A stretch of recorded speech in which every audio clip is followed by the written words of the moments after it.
भारतीय सिनेमा के इतिहास में कपूर खानदान की जड़ें पृथ्वीराज कपूर से लेकर राज कपूर और आज के रणबीर कपूर तक बहुत गहराई से फैली हुई हैं। लगभग 97 वर्षों से इस परिवार ने फिल्म इंडस्ट्री पर राज किया है। लेकिन दोस्तों, क्या आप जानते हैं, इस चमकते हुए first family on off Bollywood के ताज के नीचे एक बेहद रूढ़िवादी और पेट्रियार्की सच्चाई को बड़ी ही चालाकी से छिपाया गया है।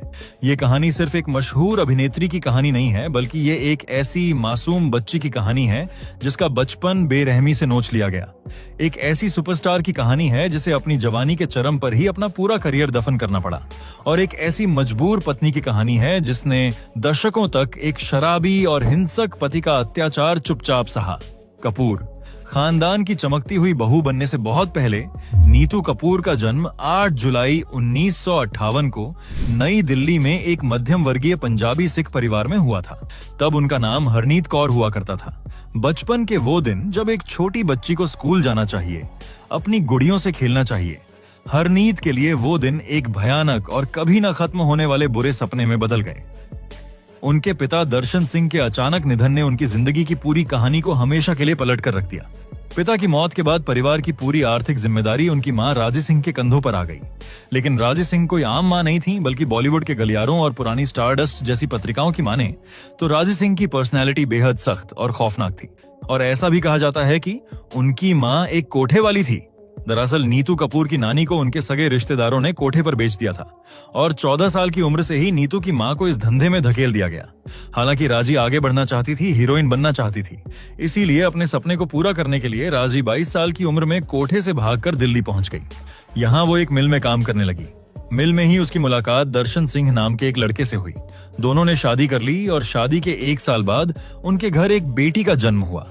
बेटी का नाम रखा हरनीत सिंह। क्या आप इस बात की कल्पना भी कर सकते हैं कि महज 8 साल की उम्र में किसी बच्ची को अपने पूरे परिवार का पेट पालने के लिए दिन रात स्टूडियो की तेज, चुभती और गर्म लाइटों के नीचे लगातार खड़ा कर दिया जाए?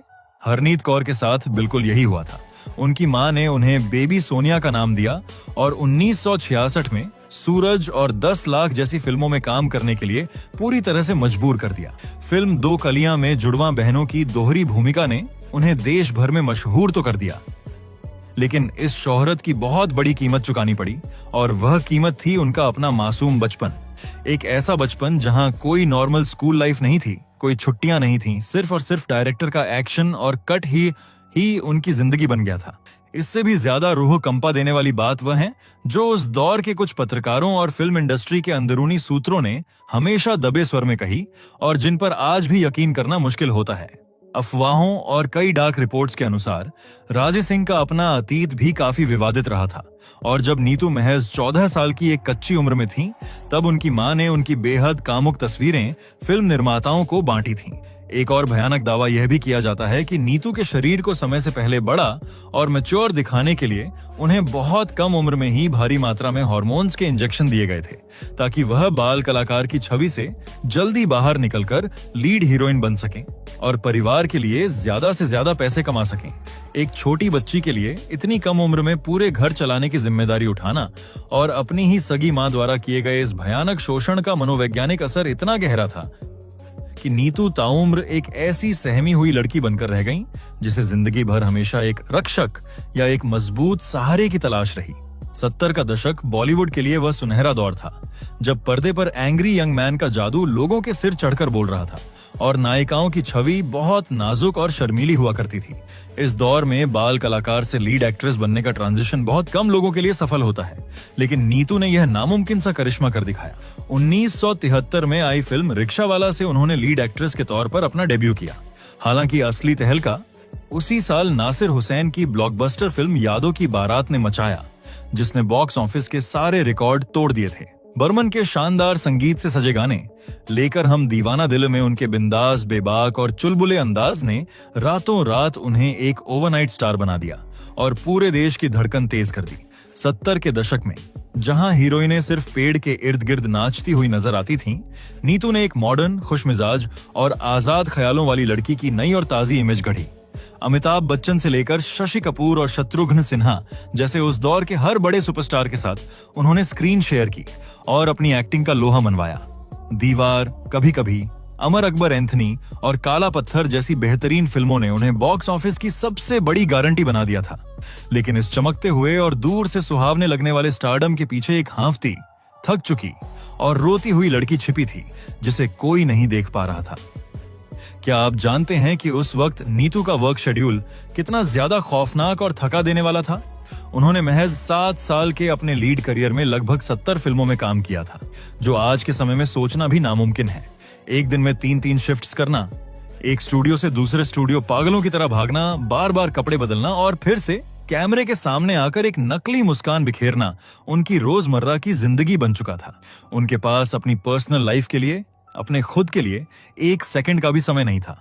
ये भारी सफलता और स्टारडम उनके लिए एक सोने के पिंजरे जैसी बन गई थी, जिससे वह किसी भी कीमत पर कैसे भी करके बाहर निकलना चाहती थीं।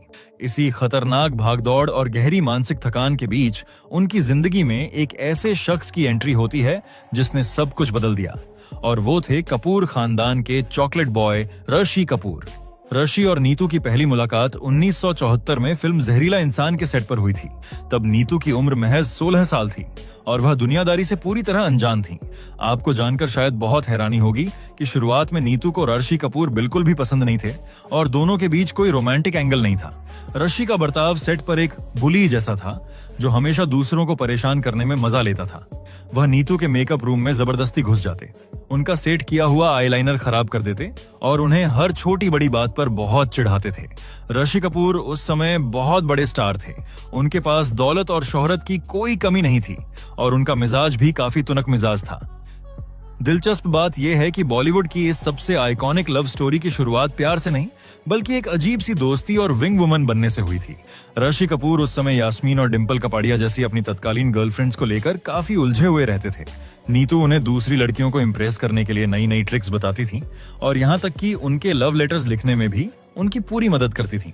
जब भी आर्शी का किसी से ब्रेकअप होता था तो वह एक बच्चे की तरह नीतू के कंधे पर सिर रखकर रोते थे और अपना दर्द बांटते थे। एक डरी हुई और अपनी मां के कड़े नियंत्रण में घुट रही नीतू को ऋषि में अचानक एक रक्षक नजर आने लगा और दूसरी तरफ ऋषि को नीतू में एक ऐसा सॉफ्ट कुशन मिल गया जो उनकी हर बदतमीजी, हर गुस्से और हर नखरे को बिना शिकायत किए बर्दाश्त कर सकता था। इस अजीब सी दोस्ती के प्यार में बदलने का टर्निंग पॉइंट तब आया जब ऋषि कपूर अपनी फिल्म बारूद की शूटिंग के लिए पेरिस गए हुए थे और नीतू कश्मीर की वादियों में कभी कभी की शूटिंग कर रही थी। पेरिस की रोमांटिक हवाओं के बीच ऋषि को अचानक पहली बार नीतू की कमी बहुत गहराई से खलने लगी। उन्होंने वहां से सीधे कश्मीर एक टेलीग्राम भेजा, जिसके शब्द आज भी बॉलीवुड के इतिहास में सुनहरे अक्षरों में दर्ज हैं। उसमें लिखा था, ये सिखनी बड़ी याद आती है। नीतू ने जब वह टेलीग्राम पढ़ा तो उनकी खुशी का कोई ठिकाना नहीं रहा और उन्होंने उसे खुशी खुशी यश चोपड़ा व पामेला चोपड़ा को दिखाया। लेकिन कहानी इतनी आसान नहीं थी, क्योंकि ऋषि कपूर कमिटमेंट फोबिया के गहरे शिकार थे। उन्होंने रिश्ते की शुरुआत में ही नीतू से साफ और कड़े शब्दों में कह दिया था, मैं सिर्फ तुम्हें डेट करूंगा, तुमसे कभी शादी नहीं करूंगा। यह कपूर खानदान के बेटों का एक क्लासिक ईगो था, जहां उन्हें लगता था कि वे जो चाहें कर सकते हैं। लेकिन नीतू की मासूमियत और उनके अटूट समर्पण ने धीरे धीरे पत्थर दिल ऋषि को पूरी तरह से बदल कर रख दिया। दोनों ने एक साथ 12 ब्लॉकबस्टर फिल्मों में काम किया और खेल खेल में से लेकर रफ्फू चक्कर तक उनकी शानदार ऑन से स्क्रीन केमिस्ट्री का जादू पूरे देश के सिर चढ़कर बोलने लगा। लेकिन जब प्यार परवान चढ़ा तो नीतू की जिंदगी का सबसे बड़ा और सबसे दर्दनाक इम्तिहान उनके सामने आ खड़ा हुआ। कपूर खानदान की एक पुरानी, गहरी और अटूट परंपरा थी कि उनके घर की बहुएं शादी के बाद फिल्मों में काम बिल्कुल नहीं करेंगी। राज कपूर के दौर से ही यह नियम बेहद सख्त था और हालांकि शम्मी कपूर और शशि कपूर की पत्नियों के मामले में कुछ छोटे अपवाद जरूर थे, लेकिन मुख्य खानदान में यह पूरी तरह से वर्जित माना जाता था। उस समय नीतू कपूर का अपना खुद का करियर एकदम चरम पर था और सफलता उनके कदम चूम रही थी। वह इंडस्ट्री की नंबर 1 हीरोइन बनने की रेस में सबसे आगे थी और उनके पास ढेरों बड़े फिल्म ऑफर्स की लाइन लगी हुई थी। लेकिन जब प्यार और करियर में से किसी एक को चुनने की भारी बारी आई तो नीतू ने बिना पलक झपकाए अपना चमकता हुआ करियर हमेशा के लिए कुर्बान कर दिया। 1980 में महज 21 साल की कच्ची उम्र में जब अन्य अभिनेत्रियां इंडस्ट्री में अपना करियर शुरू करने के लिए संघर्ष करती हैं, नीतू ने बॉलीवुड को हमेशा हमेशा के लिए अलविदा कह दिया। उन्होंने अपनी साइन की हुई फिल्मों का साइनिंग अमाउंट तक निर्माताओं को वापस लौटा दिया और भारी मन से शादी के मंडप में बैठ गईं। पब्लिक प्लेटफॉर्म्स पर नीतू ने हमेशा दुनिया के सामने यही कहा कि यह पूरी तरह से उनका अपना फैसला था, क्योंकि वह लगातार काम से थक चुकी थीं और अब सिर्फ एक शांतिपूर्ण परिवार चाहती थीं। लेकिन कई बड़े फिल्म समीक्षकों और गॉसिप कॉलम्स का गहराई से यह मानना है कि यह फैसला कपूर खानदान के भारी दबाव और ऋषि कपूर की गहरी असुरक्षा का ही नतीजा था। कहा जाता है कि ऋषि कपूर इतने ज्यादा पजेसिव थे कि वह अपनी पत्नी को स्क्रीन पर किसी और हीरो के साथ रोमांस करते हुए बिल्कुल नहीं देख सकते थे। इसे इंटरनलाइज्ड मिसोजिनी का एक क्लासिक उदाहरण कहा जा सकता है। शादी के बाद नीतू कपूर ने पूरी तरह से खुद को पारिवारिक जिम्मेदारियों और रिश्तों को निभाने में झोंक दिया। उन्होंने अपनी सास कृष्णा राज कपूर को अपना एकमात्र आदर्श माना और कपूर परिवार के उस भव्य लेकिन बेहद डिमांडिंग लाइफस्टाइल में खुद को पूरी तरह से ढाल लिया, जहां बाहर से सब परफेक्ट दिखना जरूरी था। लेकिन उनकी असली और सबसे भयानक परीक्षा 80 और 90 के दशक में शुरू हुई, जिसने उन्हें तोड़ कर रख दिया। ये वह दौर था जब बॉलीवुड में अचानक एक्शन फिल्मों का भारी दबदबा बढ़ रहा था और ऋषि कपूर जैसे रोमांटिक चॉकलेट बॉय का चार्म पर्दे पर फीका पड़ने लगा था। ऋषि के करियर में बहुत भारी गिरावट आई। उनकी एक के बाद एक कई फिल्में बॉक्स ऑफिस पर बुरी तरह फ्लॉप होने लगी और वह खुद को संभाल नहीं पाए और गहरे डिप्रेशन में चले गए। इस भयानक असफलता का पूरा फ्रस्ट्रेशन और सारा गुस्सा उन्होंने अपनी पर्सनल लाइफ और अपनी पत्नी नीतू पर निकाला। हालात इतने बिगड़ गए कि ऋषि कपूर शराब के भारी आदी हो गए, जो दरअसल उनके परिवार की एक पुरानी कमजोरी भी मानी जाती थी। शराब की इस जानलेवा लत ने उनके हंसते खेलते परिवार और आशियाने को एक जीते जागते नरक में तब्दील कर दिया। ऋषि कपूर का गुस्सा इतना भयानक और बेकाबू था कि सेट पर वह नाना पाटेकर जैसे दिग्गज अभिनेताओं से सरेआम भिड़ जाते थे, अपने सगे भाई राजीव कपूर को सबके सामने बेइज्जत करते थे और एक बार तो उन्होंने संजय खान के मुंह पर गुस्से में शराब का पूरा गिलास तक फेंक दिया था। यही हैवानियत और यही बेलगाम गुस्सा घर की चार दीवारी के भीतर भी पूरी तरह से दाखिल हो गया था। 90 के दशक में कई बड़ी गॉसिप मैगजीन्स में यह खबर जंगल की आग की तरह फैली कि ऋषि कपूर नशे में धुत होकर नीतू पर हाथ उठाते थे और उन्हें घरेलू हिंसा का शिकार बनाते थे। स्थिति इतनी ज्यादा बदतर और असहनीय हो गई थी कि नीतू कपूर को एक रात मजबूर होकर पुलिस स्टेशन जाना पड़ा और अपने सुपरस्टार पति के खिलाफ घरेलू हिंसा की आधिकारिक शिकायत दर्ज करानी पड़ी थी। क्या आप कभी सपने में भी सोच सकते हैं कि देश के सबसे बड़े और मशहूर सुपरस्टार की पत्नी आधी रात को अपना घर छोड़कर चली गई थी? जी हाँ, यह कोई मनगढ़ंत अफवाह नहीं बल्कि कपूर खानदान की एक बहुत ही कड़वी सच्चाई थी। नीतू कपूर ने आखिरकार अपना घर छोड़ दिया था और चूंकि उनके पास अपनी कोई इनकम या आर्थिक सहारा नहीं था, इसलिए उन्होंने अपनी इज्जत बचाने और अपने पैरों पर खड़ी होने के लिए मुंबई के बांद्रा इलाके में एक ब्यूटी सैलून खोल लिया था। यह पूरे कपूर खानदान के लिए बहुत बड़ी और शर्मनाक बेइज्जती थी, लेकिन अपनी बच्चों की खातिर और समाज के डर से नीतू कुछ समय बाद वापस उसी घर में लौट आईं और ऋषि कपूर को फिर से उसी तरह संभालना शुरू कर दिया। इस पूरे डार्क और तकलीफ देह फेज में नीतू कपूर अपने बच्चों के लिए एक मजबूत चट्टान की तरह खड़ी रहीं। उन्होंने अपने पति के चीखने चिल्लाने, उनकी बेवफाई की कई उड़ती अफवाहों जिसमें डिम्पल कपाड़ियां, दिव्या भारती और जूही चावला के साथ उनके लिंकअप्स शामिल थे, और उनकी बढ़ती शराब की लत को चुपचाप आंसू पीकर बर्दाश्त किया। ऋषि कपूर इतने ज्यादा तुनक मिजाज और गुस्से वाले थे कि वह अपने ही बच्चों से सीधे तौर पर बात तक नहीं करते थे। रणबीर कपूर के बचपन का वो माहौल किसी भी आम बच्चे के लिए एक भयानक सदमे और ट्रॉमा जैसा था। निखिल कामत के साथ एक पॉडकास्ट और कई पुराने इंटरव्यूज में रणबीर ने खुद इस दिल दहला देने वाले काले सच को बिना झिझक के कबूल किया है। रणबीर ने बड़ी उदासी से बताया कि उनके माता पिता के झगड़े इतने ज्यादा खौफनाक और तेज होते थे कि वह रात के 5 या 6 बजे तक अपने घर की ठंडी सीढ़ियों पर अपने घुटनों के बीच सिर छिपाकर डर के मारे बैठे रहते थे, सिर्फ इस इंतजार में कि कब उनके माता पिता का चिल्लाना बंद होगा और घर में शांति होगी। ऋषि की भारी आवाज का टेरर बच्चों के मन में इतना ज्यादा था कि रणबीर ने बचपन में कभी हिम्मत करके अपने पिता की आंखों में आंखें डालकर बात नहीं की, यहां तक कि उन्हें सालों तक अपने पिता की आंखों का असली रंग तक नहीं पता था। ऐसे खौफनाक और डरावने माहौल में नीतू ने एक पिता और बच्चों के बीच एक महत्वपूर्ण ब्रिज का काम किया और उन्हें जोड़े रखा।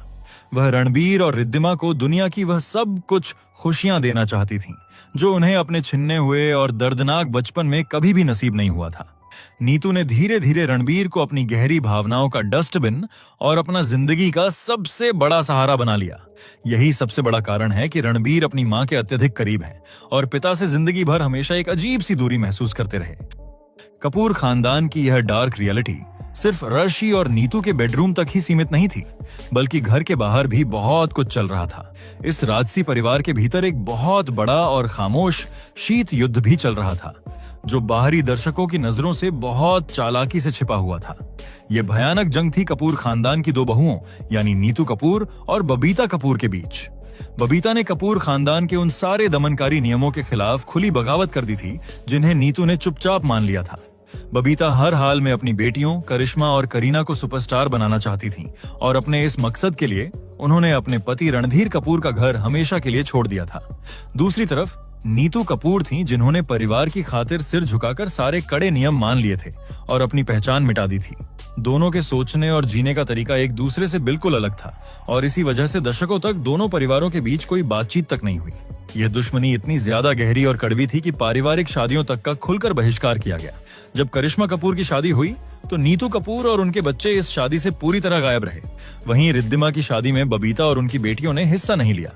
आज जो कपूर खानदान आपको क्रिसमस ब्रंच पर एक साथ हंसता मुस्कुराता और प्यार जताता नजर आता है, वह बहुत बाद में पीआर एजेंसियों की मेहनत और करीना रणबीर की नई पीढ़ी की समझदारी से बना है। वरना असलियत में अंदर से यह पूरा परिवार कई गुटों में बंटा हुआ था और एक दूसरे से नफरत करता था। जब रणबीर कपूर ने बॉलीवुड में फिल्म सांवरिया से अपना पहला कदम रखा तो नीतू की जिंदगी का एक नया सेकंड फेज शुरू हुआ। नीतू अपने बेटे के उभरते करियर और उसकी निजी जिंदगी में बहुत गहराई से इन्वॉल्व रहती थी। रणबीर के लिए नीतू सिर्फ एक मां नहीं थी बल्कि एक सख्त गाइड और हर कदम पर उनका बचाव करने वाली रक्षक बन गई थी। ऐसा माना जाता है कि रणबीर की पर्सनल लाइफ और उनकी गर्लफ्रेंड्स को लेकर भी नीतू की राय बहुत ज्यादा मायने रखती थी और वह इसे कंट्रोल करती थी। चूंकि नीतू ने खुद एक टॉक्सिक और शोषक माहौल से लड़कर अपना मुकाम बनाया था, इसलिए वह अपने इकलौते बेटे को लेकर एक्स्ट्रा प्रोटेक्टिव थी। जैसे जैसे वक्त आगे बढ़ा, ऋषि कपूर की उम्र ढलने लगी और उनकी वह पुरानी आक्रामकता और गुस्सा कम होने लगा। अपनी सेकेंड इनिंग्स में ऋषि कपूर ने न केवल बेहतरीन कैरेक्टर रोल्स अपनाए बल्कि अपनी निजी जिंदगी में भी वह पूरी तरह से नीतू पर निर्भर हो गए। एक वक्त ऐसा आ गया जब ऋषि कपूर अपनी पत्नी के बिना एक मिनट भी शांति से नहीं रह सकते थे। जब नीतू अपनी दोस्तों के साथ लंच या कोई फिल्म देखने बाहर जाती थी तो ऋषि घबराकर उन्हें लगातार फोन करते रहते थे। लेकिन जिंदगी जब वापस पटरी पर लौटती हुई लग रही थी, तभी 2018 में एक ऐसा भयानक तूफान आया जिसने सब कुछ फिर से तहस नहस कर दिया। ऋषि कपूर को ल्यूकेमिया, जो कि एक प्रकार का ब्लड कैंसर है, डिटेक्ट हुआ और रातों रात कपूर परिवार की पूरी दुनिया उजड़ गई। बेहतरीन इलाज के लिए उन्हें तुरंत न्यूयॉर्क ले जाया गया। इलाज के उन दर्दनाक 11 महीनों के दौरान नीतू कपूर का सबसे बड़ा और असली इम्तिहान शुरू हुआ। जिस पति ने उन्हें अपनी पूरी जिंदगी भर रुलाया था, आज उसी पति की टूटती सांसें बचाने के लिए वह न्यूयॉर्क के अस्पतालों के दिन रात चक्कर काट रही थी। आखिरकार 30 अप्रैल 2020 को कैंसर से एक लंबी जंग लड़ते हुए ऋषि कपूर ने मुंबई में अपनी आखिरी सांस ली। यह खबर इरफान खान की मौत के ठीक एक दिन बाद आई थी, जिसने पूरे देश को बुरी तरह झकझोर कर रख दिया था। ऋषि कपूर के अचानक चले जाने के बाद नीतू की जिंदगी एकदम से सूनी और खाली हो गई। वह आदमी जो पिछले कई दशकों से उनके लिए एक फुल टाइम जॉब बन चुका था, जिसकी देखभाल में उनका हर पल गुजरता था, अब वह नहीं था। इस भारी लॉस को हैंडल करना नीतू के लिए बिल्कुल भी आसान नहीं था। 2022 में जब रणबीर कपूर और आलिया भट्ट की शादी हुई तो उस शादी में मौजूद हर किसी की आंखें नम थीं। ऋषि कपूर की कमी हर छोटी बड़ी रस्म में गहराई से महसूस की जा रही थी। नीतू कपूर की जिंदगी हमें आखिर क्या सिखाती है? ये कहानी सिर्फ ग्लैमर और स्टारडम की नहीं है। ये एक ऐसी मजबूत महिला की मिसाल है जिसने अपना पूरा बचपन अपनी मां की महत्वाकांक्षाओं पर कुर्बान कर दिया, अपनी सुनहरी जवानी अपने सच्चे प्यार और कपूर खानदान के गुरूर पर न्योछावर कर दी और अपनी आधी जिंदगी एक टॉक्सिक रिश्ते को संभालने में गुजार दी। लेकिन इस कहानी का अंत दुखद नहीं है, बल्कि यह कहानी हमें बताती है कि जिंदगी किसी भी उम्र में किसी भी खतरनाक मोड़ पर रीस्टार्ट की जा सकती है। क्या आपको लगता है कि नीतू कपूर का अपने चमकते करियर को छोड़ना सही फैसला था? क्या कपूर खानदान की इस पितृसत्तात्मक सोच ने